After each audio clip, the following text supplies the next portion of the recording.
Henry, Dr. Ting, thank you so much for joining us today. Very inspirational talk. Do you mind recapping what you spoke about? Thank you, Jamin. It's a pleasure to be here at the Florida Urologic Society and speaking to urologists in Florida. So my name is Dr. Henry Ting. I previously was the Chief Value Officer at the Mayo Clinic. In that role, I was responsible for quality of care, patient safety, patient experience, and cost of care. I've joined Delta for the last 4 years, and in my role as the Chief Health and Wellness Officer, my real role is really to oversee the health and wellness of our people, our customers, and our communities where we work. Healthcare for many is failing, Yeah. is flawed. Yeah. And if you think about healthcare from the perspective of cost, quality, and convenience, it is very, very difficult for many Americans to access healthcare and get great healthcare. I talked about the challenges that we're seeing in the cost of healthcare and the rising costs in the face of lower utilization, in the face of worse outcomes. But as a chief health officer and chief wellness officer in corporate America, I think that's an expanding role. It's a very much a strategic role that spans across the entire organization. And the best way to think about it is I think corporate America, even though Delta Airlines is not in the business of providing or delivering healthcare services and products, we are in the business of the health and wellness of our people and our customers. And what can we do to enhance the health and wellness of our people? Because ultimately, they care for our customers. But I think you guys do care about health and wellness as well. When in my experience as a consumer is when I go on a Delta flight, there's so many much more healthier options now than there used to be. There used to just be pretzels and Biscoff cookies, which we love. But now when you actually order like the meals, it's actually, they are striving for us to think about much more healthier options, even for us, even though we're just going there from point A to point B. I'm delighted to hear that you're seeing that on the consumer side or the customer side, because we did make options to offer more options and diversity, whether you're vegan or vegetarian, and the different healthier options we're giving you in flight.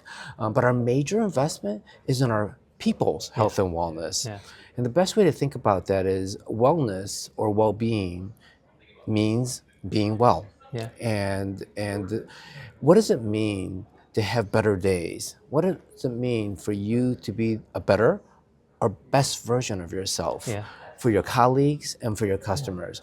Those are the kind of things we're investing in, because ultimately, if you can do that and care for your people, it translates to belonging, purpose, and affinity for the organization, and that you want to work for the betterment of your organization so that you can serve customers and be there for your colleagues. Well, on a microscopic level in my office, I know the healthier my team members are, the better their mental health is. They're going to do a much better job, not just for me when it comes to productivity in the office, but also the care that they provide their patients. So very similar. Mine on a microscopic level. But Henry, let's take a quick step back in a time machine. When you finished med school and started residency and fast forward to finishing fellowship, did you ever think you'd be here today where you are professionally?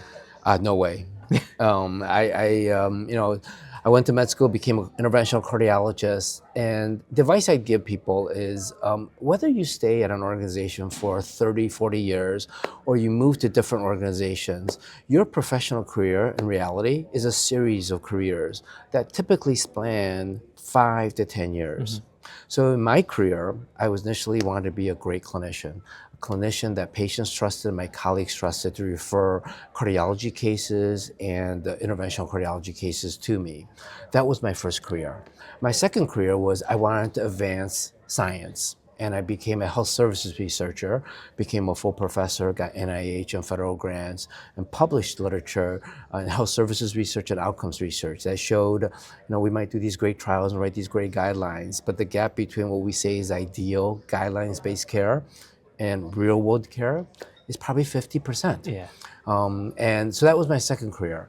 My third career was I realized that in order to improve the healthcare delivery system, it's not one patient at a time, right? I can come in at 3 a.m. and do a PCI for a STEMI patient, ST elevation myocardial infarction, and save a life. but I could help thousands and thousands of patients if I could improve the quality, safety, experience of our healthcare system. Yeah. So the sick patient is not the one in front of me. The sick patient is our healthcare delivery system. Yeah. And so I worked hard on quality and safety and experience. And I learned skills I never learned in medical school. I got trained in Lean. I got a black belt in Six Sigma. I got an MBA. Black belt. A black belt in Six Sigma, in Six Sigma, and process engineering. Yeah. You know, things that are not because of a doctor making an error, but the systems are not set up right, and they're not built in to minimize errors that anyone can make. And that was a great career to try to actually enhance the healthcare delivery system and expand outside of cardiology. And then I got more and more roles combining, the practice, the education, the research. And the big transition to corporate America was realizing, wow, in healthcare, we provide sick care. We don't actually provide health care. And if I could move upstream, I could impact hundreds and thousands of more people, or for Delta, 200 million passengers a year, if I can influence their health and wellness and their activities, how they think, what they do, what they eat, where they live. Those things that can prevent illness downstream is the future. Henry, it's interesting. You're making me reminisce about the essay I wrote when I applied to medical school about all the dreams I had in healthcare. And what you're doing now, you're pretty much living the dream that I pictured on there. You're well on your way. I mean, we're all on their way. But last question for you. So if someone is on that first stage of their career, the first 5 to 7 years, what are some tips that you would give young professionals like myself and others about thinking about alternative pathways within healthcare? Yeah, well, I mean, I think most of us went into healthcare to become a doctor, whether you're a urologist or cardiologist, because you had a passion for helping people and doing good and making change for the better. And I would continue to remember those core values of why you went into medicine and healthcare. Now, there's not one path. Some people might never practice and become a movie producer or go into corporate America or private equity or venture capital, and I think that's okay. Others, like me, had a longer trajectory before we got into corporate America and left academic medical centers.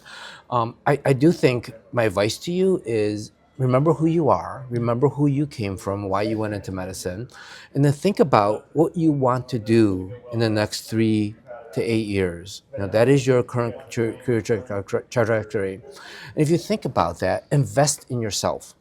If anybody gave you $1,000 and said you couldn't touch it for 10 years, you'd probably think about how you can invest it. So in 10 years, it'd be $100,000. Well, this is an investment in yourself. And and you're worth a lot more than $1,000, right? So if you think about what you need to do in those 8 years to prepare yourself for your next professional career, what would that be?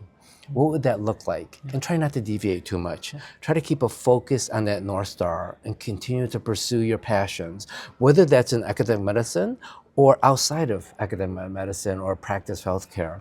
The other piece of advice for you is we all need mentors.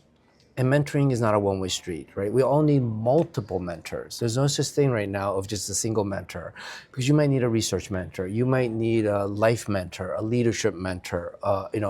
Think of people that you like and you connect with, and you might want to become like, and talk to them. I may be one of those people, but there are many other mentors that you might say, how do I become like you? What did you do? What are your life experiences? Well, thank you. Thank you, Henry, so much for joining us today here in Orlando, and look forward to having you be my mentor in the future or for someone else. Pleasure to be here. It's an honor. Such inspiration. Honor to be here. Keep climbing. Thank you. Thank you.